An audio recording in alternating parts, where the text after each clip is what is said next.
Bien, quiero que abra su Biblia en el libro de Gálatas. Ya estamos terminando esta hermosa carta, el libro de los Gálatas. En el capítulo 6 vamos a leer algunos versículos, pero después desarrollaremos todo el capítulo como lo hemos venido haciendo domingo a domingo. Gálatas capítulo 6, versos 7 al 12. Gálatas capítulo 6, versos 7 al 12. Bien, dice así la palabra del Señor. No os engañéis. Dios no puede ser burlado, pues todo lo que el hombre sembrare, eso también segará. Porque el que siembra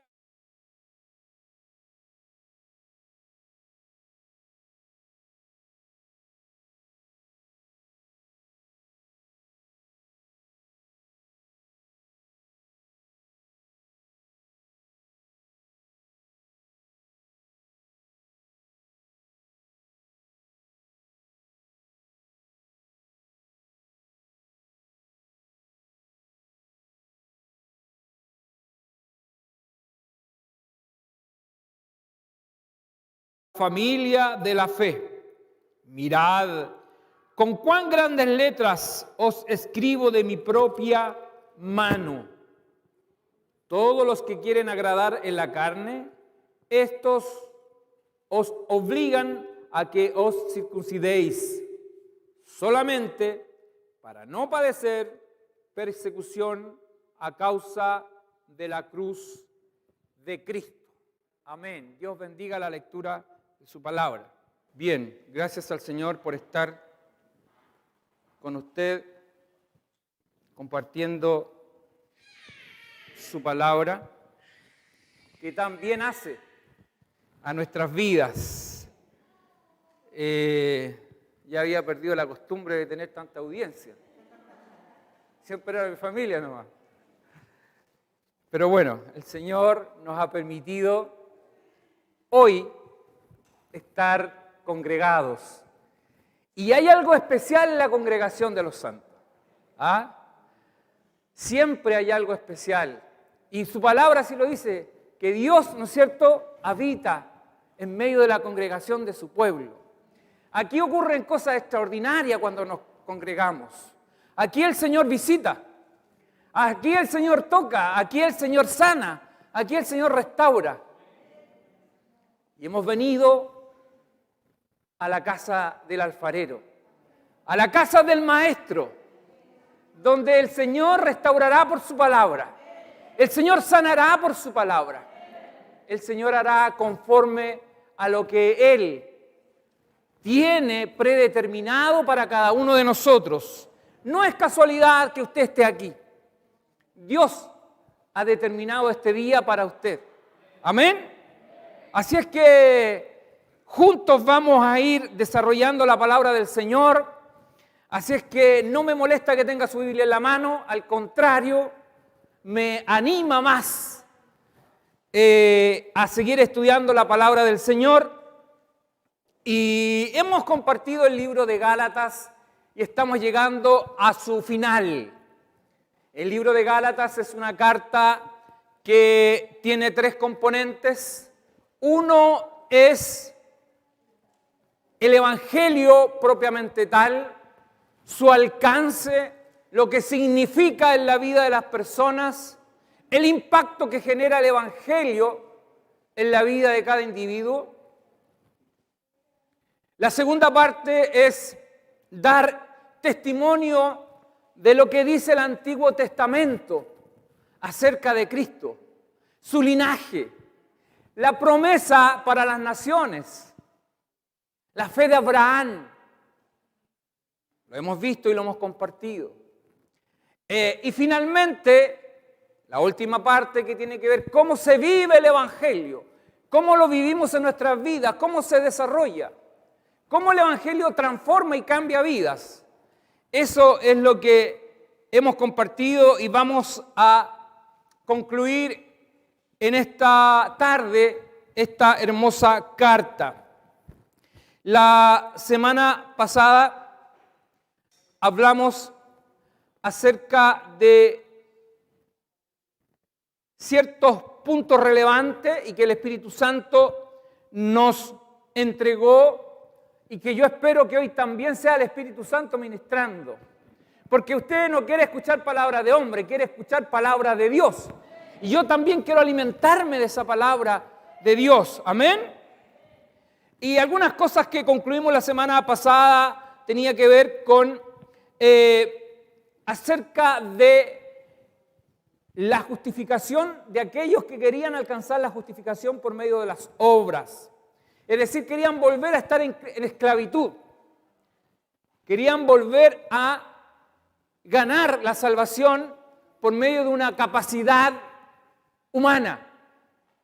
Y eso significaba volver a la esclavitud porque quedó demostrado que el hombre por sí mismo no era capaz de agradar a Dios y cumplir la ley de Dios. Y es por eso que vino Jesucristo, dio su vida en la cruz. Eso es lo que explica la venida del Hijo de Dios, que el hombre por sí mismo no era capaz de agradar a Dios y cumplir su ley.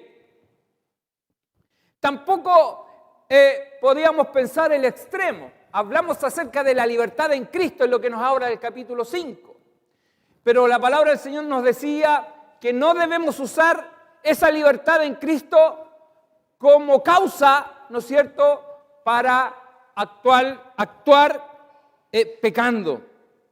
La libertad en Cristo debemos ser libres con la libertad que Cristo nos hizo libre, pero para aprender de Él, para seguirlo, para que en nosotros se manifieste el fruto del Espíritu. Las obras de la carne, como vimos la semana pasada, solo pueden ser contenidas por el Espíritu Santo. Solamente pueden retroceder cuando el Espíritu Santo actúa en nosotros. Amén. Retroceden mientras el Espíritu Santo está trabajando en la vida de cada uno. Solos nunca podremos, ¿no es cierto?, o seremos capaces de conducirnos conforme a lo que Dios nos demanda, a lo que el Evangelio nos enseña cómo vivirlo. No podemos hacerlo solo si no tenemos la asistencia del Espíritu Santo. Es determinante la asistencia del Espíritu Santo cada día en nuestras vidas.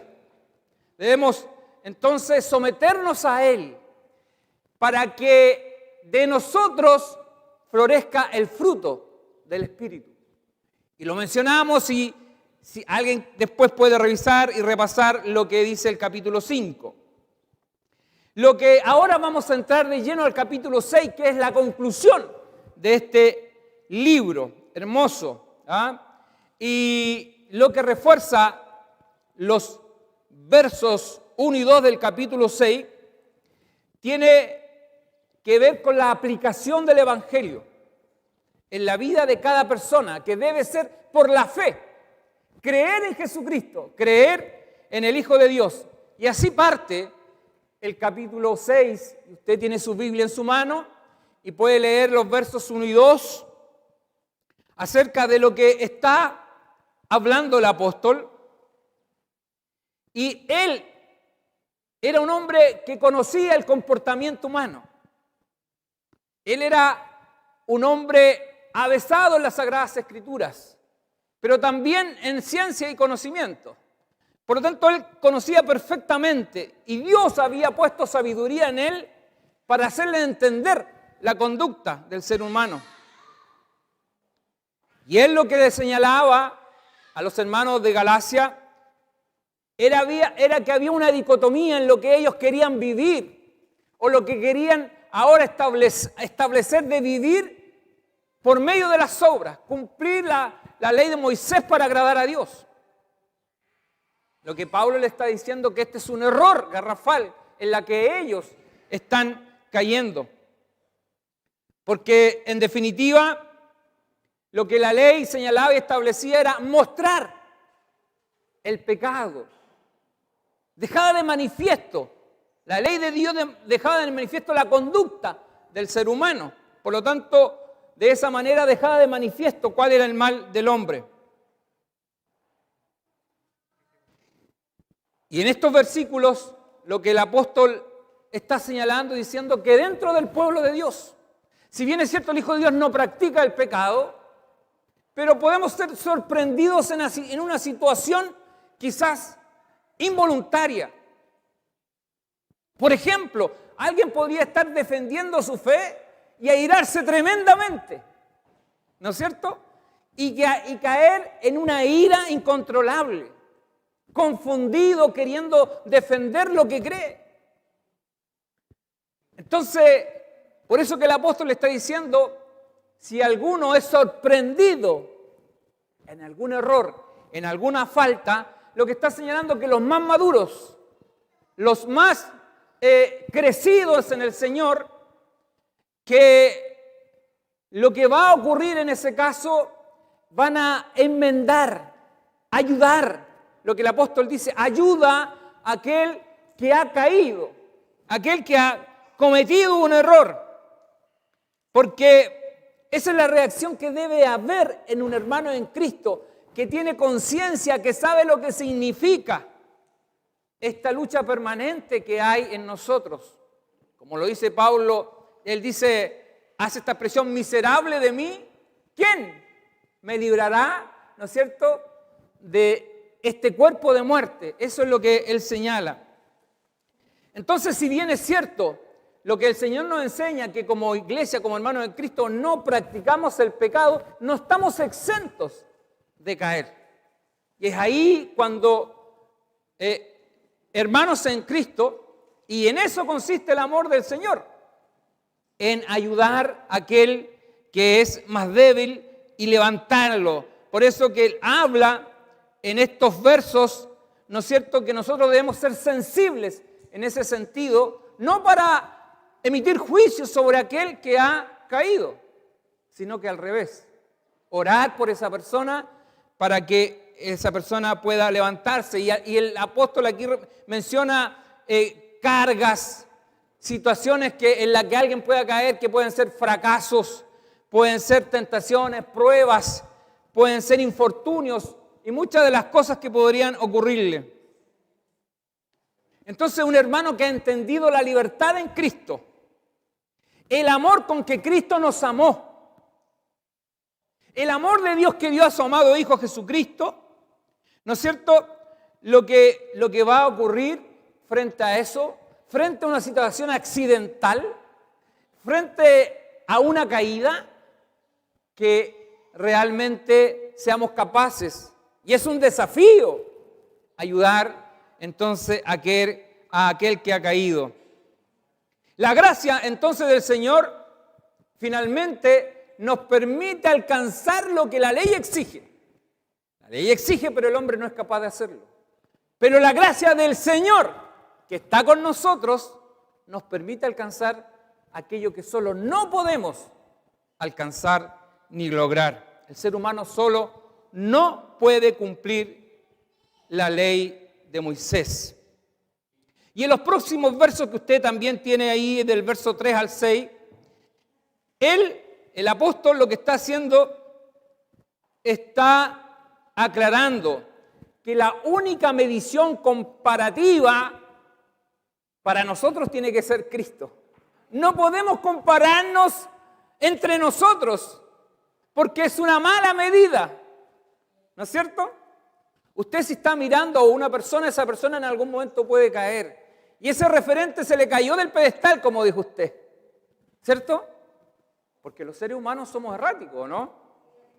Fallamos, caemos. Y eso es lo que el apóstol le está enseñando en estos versos que usted puede ir leyendo de 3 al 6. Él hace una profunda reflexión acerca de tener conciencia, cada uno de nosotros, que nuestro cuerpo es un cuerpo contaminado. ¿Amén? ¿Sí? Es un cuerpo de muerte, como dice el apóstol. Y todos fuimos hechos del mismo polvo, de la misma tierra, ¿no es cierto? Pero hay algo en nosotros que es un factor, un común denominador, que este es el mal que habita en nosotros, por el cual el Señor dio su vida en la cruz, dio su sangre para lavarnos, redimirnos y perdonarnos. Por tanto, no existe un ser humano con condiciones divinas. No existe. Donde nosotros pudiéramos usarlo como un comparativo. Nuestro único referente es Cristo. Siempre. Nuestro único referente es Cristo. A Él, solamente a Él tenemos que mirar. Los hombres fallamos. Las personas fallan. Pero Él permanece para siempre. Amén. Así es que no podemos compararnos con otros. La única unidad de medida que nosotros tenemos es Cristo. Y en ese sentido hay una responsabilidad de la congregación respecto a lo que Dios ha puesto en nosotros para pastorear. Cada uno de nosotros debemos desarrollar esa habilidad de pastoreo. Y lo que nosotros hemos hecho como iglesia, hemos denominado un grupo de hermanos que se ha preocupado de otros. Lo ha estado llamando, ha estado preguntando cómo está, ¿no es cierto? De alguna manera pastoreando para ayudar al estado de la iglesia. Pero también hay una responsabilidad de la congregación, y usted lo puede leer ahí, respecto a quién pastorea. Usted tiene la responsabilidad de orar por sus pastores. ¿Amén? Sí, tiene la responsabilidad de orar. Y si no me cree, lea ahí el versículo 6. Ahí el apóstol le está dando una responsabilidad tremenda a la congregación de orar e interceder por sus pastores para que Dios provea lo necesario en todo sentido. Amén. Y luego sigue avanzando con esta enseñanza el apóstol, y él cita una regla de vida general. Usted la puede leer. Y él dice en los versos que vienen del 7 al 10 que no os engañéis, dice, Dios no puede ser burlado. Luego dice, todo lo que el hombre ciega, ¿qué pasa? Eso cosecha. Amén. Todo lo que el hombre ciega. Y esta es una regla que también se aplica en la vida del creyente. Si bien es cierto el mundo, ¿no es cierto? ¿Cuál es el resultado del pecado? Hay caminos que al hombre le parecen rectos y seguros. ¿Cuál es su final?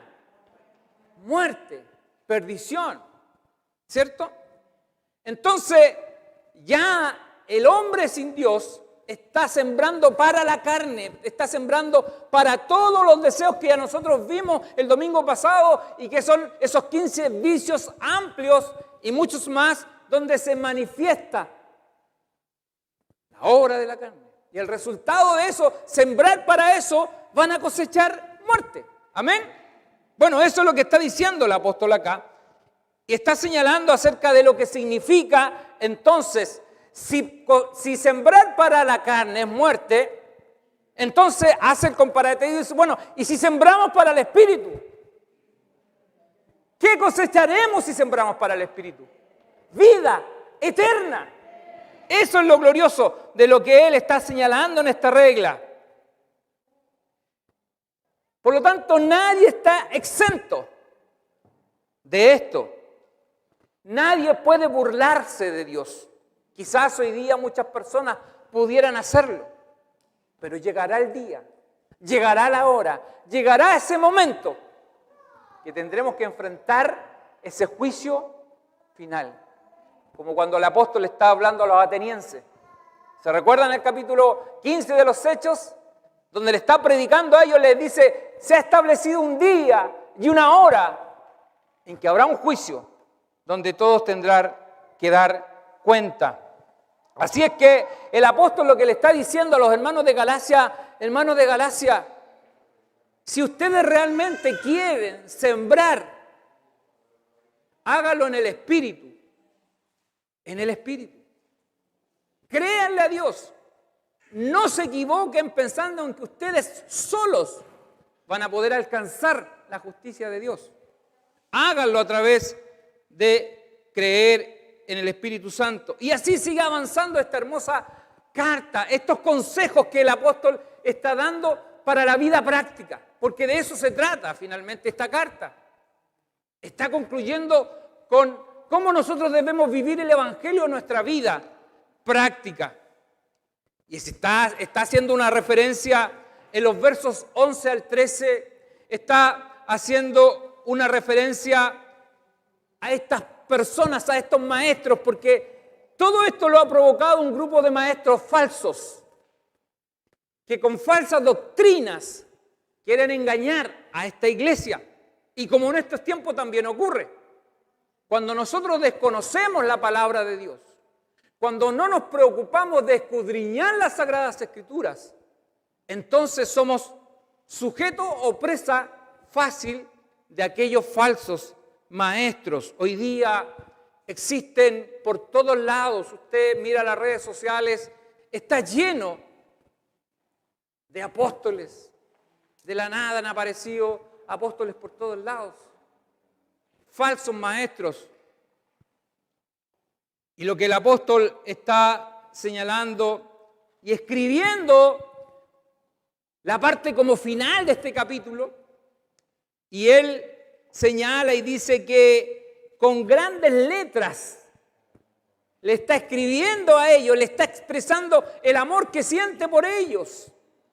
Por eso que lo relata de esta manera, como diciendo, de mi puño y letra, yo estoy escribiendo esto último. Y lo hace en un sentido figurativo. Hay un gran problema en la iglesia de Galacia y el apóstol, inspirado por el Espíritu Santo, está escribiendo este mensaje a la iglesia. Él lo que quiere es abrir los ojos de ellos. Abrir sus ojos para que no caigan en el error a los cuales lo están llevando. Estas personas, estos falsos maestros, en realidad su interés era incrementar sus filas, alimentar su ego, tener seguidores, pero en realidad no les interesaba la salvación de ellos. No había ningún interés en cubrir lo que Dios demandaba. Simplemente eran personas que amaban el poder, amaban tener seguidores. Y para eso hacían lo que fuera necesario.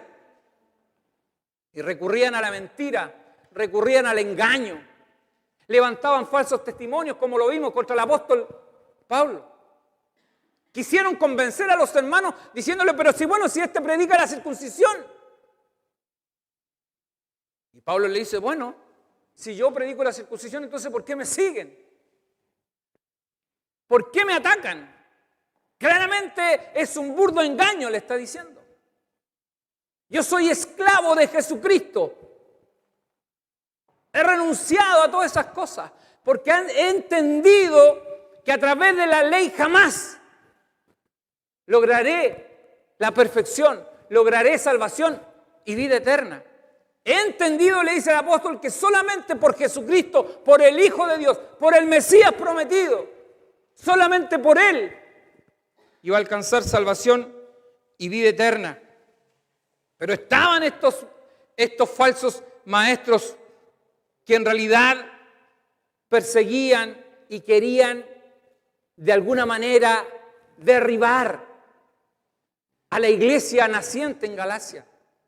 Porque al final eso era, destruir a la iglesia de Cristo. Ellos no querían los padecimientos de Jesús. No. Jesús había muerto en la cruz. Era un maldito. Y todo aquel que seguía a Jesús Era perseguido. Por eso Pablo habla de sus padecimientos. Porque él había renunciado a todo eso. Y estos varones querían de alguna manera, lo querían todo. Querían engañar a los seguidores de Jesucristo. Querían tener adeptos. Querían poder. Y a la vez querían estar bien con los religiosos ortodoxos de la época.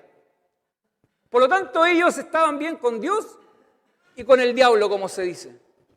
Pero eso es imposible. Dios no tiene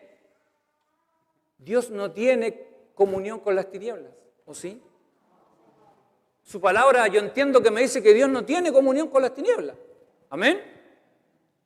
Bueno, entonces lo que estos varones estaban enseñando tenía que ver con eso. Ellos no querían seguir la cruz de Cristo. No era su interés, sino solamente era ambiciones de poder.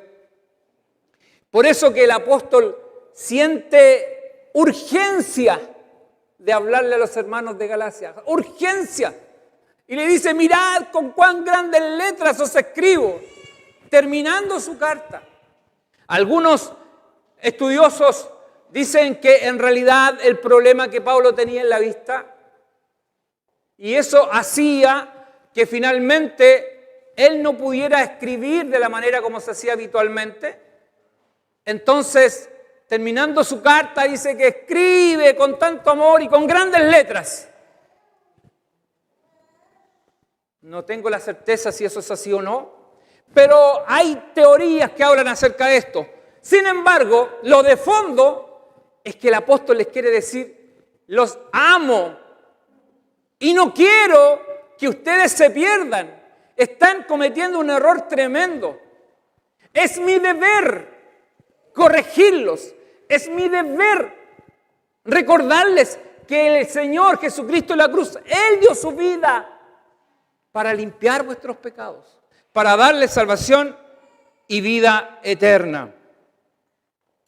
En los versos del 14 al 16, usted lo puede ir viendo en su Biblia, Él les reitera que ante Dios la circuncisión y la incircuncisión no tienen ninguna importancia. Ninguna. Porque en realidad Él le dice lo que de verdad tiene importancia es la nueva vida en Cristo. Y esa la da Él, proviene de Él, no es una capacidad nuestra, no son mis méritos, no son mis obras para yo tener una nueva vida en Cristo. Es solamente por su misericordia y por su gracia. Gloria al Señor para siempre. El apóstol entonces tiene claridad respecto a eso y les precisa lo que significa la cruz para él. Lo que significa la cruz para todo aquel que es apartado para salvación. Pablo dice, no tengo nada de qué gloriarme yo. No tengo nada de qué gloriarme yo. Si tengo que gloriarme en algo, ¿me voy a gloriar en qué? En Cristo, en la cruz de Cristo. Pues solo Él permitió que Pablo pudiera comenzar una nueva vida. Y así lo hemos visto, cómo Él es un hombre transformado y cambiado por el poder de Dios. Pero ¿qué ocurrió con Él? ¿Quién se le aparece en el camino? ¿Quién lo llama? Cristo. Él es el que llama. Él es el que lo llamó a usted. Él lo llamó a usted. Él se le apareció en el camino. Él nos eligió. Gloria al Señor para siempre. Solo su gracia nos ha permitido comenzar una nueva vida. Y en tal sentido, el apóstol, si usted va leyendo en su Biblia, el mundo, los poderes, los reinos, las naciones, en ellos se ven materializadas las obras de la carne. Se manifiestan ahí, en las personas, en la sabiduría terrenal, que es diabólica, como dice Santiago, porque es una sabiduría destructiva. Todas estas cosas, todos estos poderes de este reino, no pueden y no podrán corromper el Evangelio de Jesucristo. No tienen la autoridad, no tienen la fuerza para eso. Quizás pueden generar muchas cosas destructivas como lo hemos visto. Pueden establecer leyes. Pueden imponer el aborto. Pueden meter ideología a nuestros niños. Pero no podrán corromper el Evangelio de Jesucristo. Y si la iglesia de Cristo está brillando, y si la iglesia de Cristo es sal de la tierra, entonces siempre habrá esperanza. Siempre habrá esperanza para nuestra sociedad, habrá esperanza para nuestros niños, habrá esperanza para nuestros hijos, porque Cristo es la esperanza del mundo. Él es la esperanza. Gloria al Señor para siempre. Hay una gran brecha, hay un gran abismo entre el mal de este mundo y el Evangelio de Jesucristo. Y no podrán traspasar los poderes de este mundo para corromper el Evangelio inmaculado que se predicó allá en las playas de Galilea, donde el Señor llamó a hombres humildes para avergonzar a los sabios de este mundo, para que ellos llevaran este Evangelio glorioso y que hoy también nosotros somos parte y somos filas. Hemos sido llamados y somos de la familia de Dios. Usted es hijo de Dios. Yo soy hijo de Dios. El Señor me llamó, Él me escogió. Es un privilegio, es una honra. Gloria al Señor para siempre. Por eso que Pablo dice y lo señala, si Él algo tiene que gloriarse, se va a gloriar en la cruz de Cristo. Gloria al Señor para siempre. Por eso que Pablo es reiterativo en esto de la circuncisión. Les quiere dar a entender, hermanos, en Dios ni la circuncisión ni la incircuncisión en realidad tienen trascendencia. Solamente la nueva vida en Cristo. Porque en Él somos nueva creación. Por eso que Pablo en otros versos dice, he aquí las viejas cosas pasaron. Todas son hechas nuevas. Y esa es la nueva creación. Gloria al Señor para siempre. Y eso es lo que debe ocurrir en la vida de cada persona. Eso es lo que debe ocurrir en nuestras vidas. Gentiles rendidos a los pies de Cristo. Judíos convertidos y rendidos a los pies de Cristo. Porque ahora somos todos hermanos. Todos aquellos judíos que se convirtieron en Jerusalén, ¿se recuerdan? Primero 3.000, después 5.000 y después se sumaron tantos que ya el conteo no se pudo llevar. Y luego viene la iglesia de los gentiles, ¿no es cierto? Lo vimos en el libro de los Hechos, cómo nace la iglesia y cómo el evangelio comienza a esparcirse y los gentiles comienzan a conocer a Cristo. Y dentro de todo eso el evangelio nos llegó a nosotros. Y hoy día somos salvados y redimidos por la sangre de Jesucristo. Usted es un escogido de Dios para salvación y vida eterna. Y eso ha ocurrido desde antes de la fundación del mundo. Él lo apartó a usted para salvación y vida eterna. Por eso que solo su gracia nos ha sostenido. Gloria al Señor para siempre. Solo la gracia del Señor. Y nosotros vamos a ver los versículos 17 y 18, donde termina esta carta. Usted tiene su Biblia, puede ir leyendo los versos 17 y 18, que nos habla acerca de lo que es Pablo, cómo se siente él.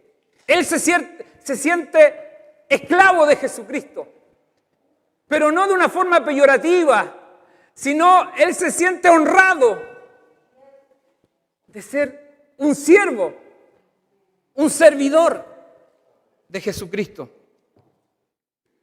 Desde el día del momento en que el Señor salió al camino, lo tomó y lo apartó para Él. Y le dio una gran responsabilidad, que Él testificaría a reyes, testificaría a gentiles, que Él sería responsable de llegar, pero que también padecería por causa de Él. Llevaría los padecimientos de Jesús. Y así está terminando esta carta.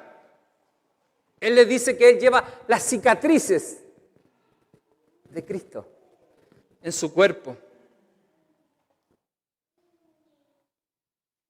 Destaca de manera extraordinaria lo sustancial del Evangelio, la obra redentora de Jesucristo, que nunca puede perderse de vista en la vida de un creyente, nunca. Porque Jesucristo fue el que pagó el precio. Él dio su vida en la cruz. Él llevó nuestros pecados. Él cargó lo que a mí me correspondía y a usted le correspondía. Él nos imputó su justicia y nosotros nuestro pecado. Hoy día podemos sentirnos justos porque Él nos ha hecho justos. Él nos ha dado esa honra. Gloria al Señor para siempre. Por eso que Él termina con una frase gloriosa que tal vez podría pasar desapercibida. Pero si usted mira su Biblia y lee la última parte, Él menciona una palabra y dice lo siguiente, y quiero leerlo. De aquí en adelante dice, nadie me cause molestias, porque yo traigo en mi cuerpo las marcas del Señor Jesús. Traigo mis cicatrices. A mí me han perseguido, dice. Yo he estado en Listra, casi lo mataron, o quedó como muerto, donde lo apiedraron, ¿se recuerda, no? También llevó latigazos. Y así las marcas de Cristo estaban en su cuerpo. Nadie podía decir algo diferente. Él estaba hablando con testimonio vivo de las marcas de Cristo en su vida. Y así termina su carta. Dice, de aquí en adelante nadie me cause molestias, porque yo traigo en mi cuerpo las marcas del Señor Jesús. Y luego termina, mire qué hermoso como termina. Dice, hermanos, la gracia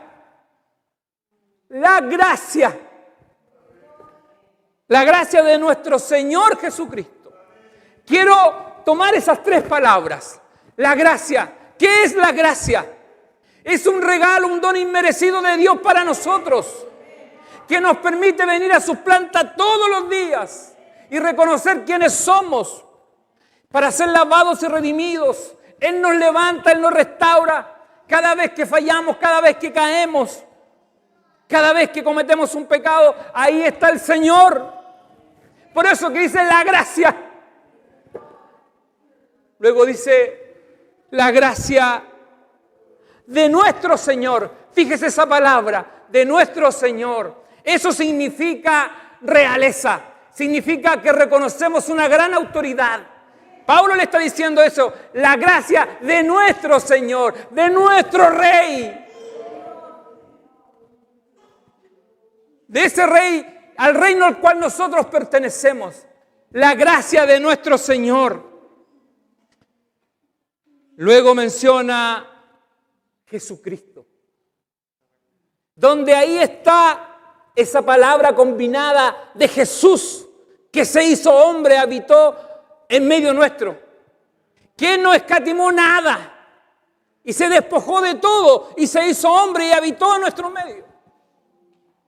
Predicó el Evangelio, llamó, dijo, venid a mí los cansados y los trabajados, que yo os haré descansar. Hay cosas que nosotros llevamos, hay cargas que llevamos, hay situaciones que llevamos en nuestro cuerpo. Y el Señor decía estas palabras: venid a mí, los cansados, los trabajados, aquellos que no pueden solo, aquellos que reconocen que necesitan una mano. Eso es lo que está diciendo. Arrepentíos, decía el Señor, y convertíos, que el reino de los cielos está aquí. El reino de los cielos se ha acercado. Está a su alcance hoy día. Lo que no han podido alcanzar por la ley, ahora sí lo pueden alcanzar, porque el Hijo de Dios está aquí. Eso le está diciendo. Arrepentíos y convertíos, que el reino de los cielos se ha acercado. Bendito sea el Señor que vive y reina para siempre. La gracia de nuestro Señor Jesucristo sea con vuestro espíritu. Amén. Termina así esta hermosa carta. Y hay cosas que nosotros podemos concluir, que a diferencia de la ley de Moisés, que una persona que caía en pecado era juzgada. ¿Sí o no? ¿Recuerdan a la mujer adúltera? ¿Sí? Todos estaban los jueces ahí, ¿no es cierto? ¿Qué hizo el Señor? Ni yo te condeno, le dijo. Ni yo te condeno. Ve tranquila y no peques más. Qué hermosa palabra. Y así es como el Señor permanentemente está llamando, perdonando. Otra de las cosas que no debemos olvidar, que la única unidad de medida para nosotros es Cristo. Siempre que queramos compararnos, comparémonos con Él. Miremoslo a Él y ahí vamos a ver cuán pequeños somos. ¿Sí o no? Sí, pues cuando lo miramos a Él, Señor, me falta tanto. Si yo comienzo a mirar a mi hermano, lo más probable es que a lo mejor me voy a sentir, yo estoy súper, ¿no es cierto? Pero no, el apóstol dice: hermanos, no cometan ese error, no se comparen entre ustedes. La única medida que tenemos para crecer, para saber cuánto hemos avanzado, es Cristo. Solamente Él. Amén. Luego les dice y les señala la importancia de ocuparse de su salvación y de llevar el fruto del Espíritu. Sembrar. Porque si siembras para el Espíritu, ¿qué vamos a cegar? Vida eterna, gloria a Dios para siempre. Y eso le está insistiendo a los hermanos. Y por sobre todas las cosas, lo que Él está enseñando, le está diciendo que la vida de cada uno en realidad, para poder llevar el fruto del Espíritu, debemos vivir rendidos a los pies de Cristo. ¿Sabe lo que significa vivir rendido a los pies de Cristo? Permanentemente. Siempre. Ahí vamos a estar seguros. Rendido. Gloria al Señor. Rendido a los pies de Cristo. ¿Qué es lo que encontramos cuando vamos a los pies de Cristo? Encontramos sanidad para nuestro corazón dolido. Encontramos restauración cuando estamos decaídos. Encontramos sanidad cuando estamos enfermos. Porque recurrimos a la misericordia de Dios y a esa gracia. Por eso que el apóstol dice: la gracia de nuestro Señor Jesucristo. Porque en esa gracia bendita encontramos sanidad. En esa gracia bendita Él hace milagros. ¿Acaso no hemos sido testigos de milagros que Dios ha hecho? De sanidades que Dios ha hecho. Casos tenemos muchos. Aquí nuestra hermana es un milagro. Su hijo es un milagro de Dios. Teniendo su matriz cerrada, Dios le dio un hijo. Ese es el Dios al cual nosotros servimos. Ese es el Dios al cual nosotros adoramos. La gracia de nuestro Señor. Por eso que es importante venir a sus pies. Porque ahí encontramos paz. En los pies de Cristo encontramos paz, gozo. Y muchas veces podemos estar pasando situaciones tremendas. duras, difíciles. Pero a los pies de Cristo estamos seguros.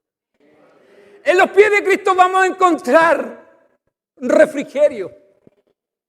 En los momentos más difíciles de nuestra vida, en los pies de Cristo vamos a tener respuesta. Solo su gracia nos permitirá terminar una carrera con gozo.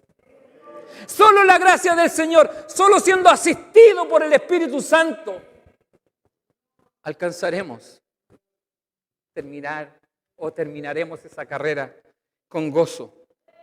Gloria al Señor para siempre. Nos permitirá guardar la fe y estar preparados para cuando Él venga. Amén. Qué glorioso las personas que han tenido una vida en Cristo. El apóstol Pablo lo dijo cuando él ya estaba cerca a terminar su vida. He corrido mi carrera con gozo. He guardado la fe. Qué tremendas palabras. Yo creo que las personas que ya tienen cierta edad y que han vivido esa comunión con Cristo tienen ese gozo, esa libertad de decir: he corrido mi carrera. He servido al Señor cuando tenía las fuerzas para hacerlo. Hoy que no puedo, me gozo, porque cuando lo pude hacer, lo hice. Donde el Señor me llamó, ahí estuve. Amén. Gloria a Dios para siempre. Quiero, para terminar, citar el libro de Lamentaciones. Que usted vaya a su Biblia, Lamentaciones 3. Y esto significa la gracia de Dios. Todos los días. Lamentaciones 3, 22 al 24. Si queremos entender la gracia de Dios, este verso bíblico nos debe llenar de gozo, de alegría. Porque esto significa la gracia de Dios para usted. No siendo merecedores, Dios tiene misericordia de nosotros.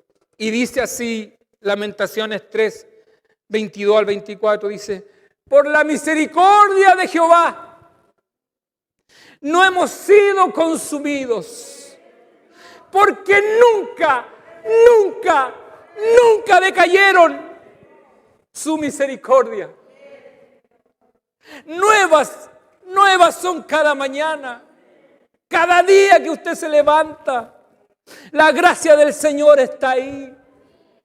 Nuevas son cada mañana, grande es su fidelidad.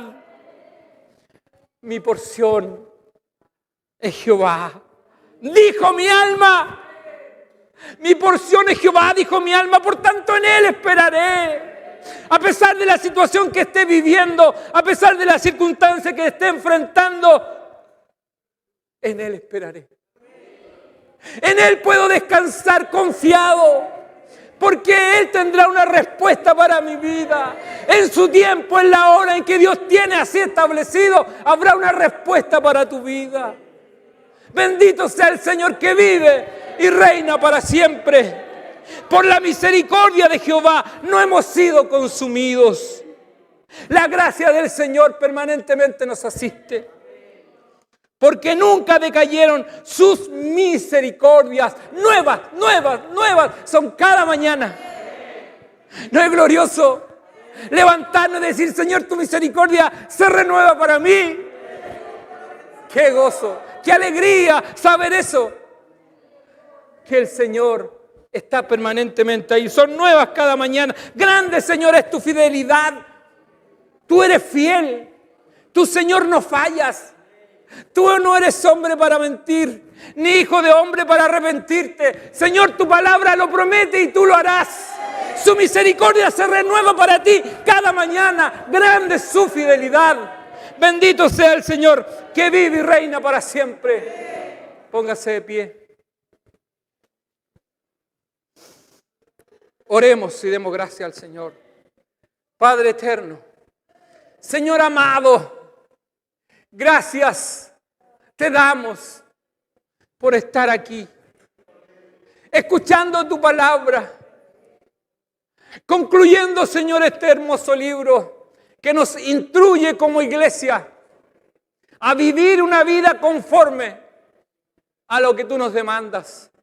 Señor, procurar en nosotros el fruto del Espíritu. Porque sembrar para el Espíritu cosecharemos salvación y vida eterna. También sabemos que fallamos, que nos equivocamos, que nos enfermamos, que nos debilitamos, Señor, que pasamos por momentos de valle de sombra y de muerte. Pero tu gracia abundante, tu gracia, Señor, que cada día nos sostiene, esa gracia que viene solamente de ti. Permite que tu misericordia se renueve cada mañana para tu pueblo. Podemos levantarnos, Señor, al día siguiente y decir gracias, Señor, porque sé que tu misericordia está a mi favor nuevamente en este día. Bendito sea tu nombre. Gracias, Señor, por compartir este libro de Gálatas y que sea de grande bendición para nuestra iglesia. Padre eterno, todo te lo pido en nombre de Jesucristo nuestro Salvador. Amén. Demos la gloria al Señor.